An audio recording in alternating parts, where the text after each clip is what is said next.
ce que j'analyse souvent dans une ville, c'est la présence des trottoirs. Quand il n'y a pas des trottoirs, c'est vraiment pas adéquat. Et je me suis rendu compte que finalement, il y a des trottoirs, mais la plupart des trottoirs sont utilisés par les propriétaires qui sont devant la parcelle. Donc en fait, ils s'accaparent toute cette devanture pour en faire leur devanture. Et finalement, la place publique, elle devient restreinte, obligeant parfois certaines personnes à marcher sur la chaussée, quitte à se mettre en danger. Ça, c'est un peu dommage quand même.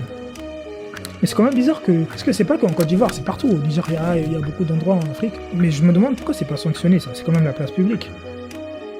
Et aussi ce nombre incalculable de voitures qui sont souvent arrêtées juste à ces endroits-là, c'est incroyable.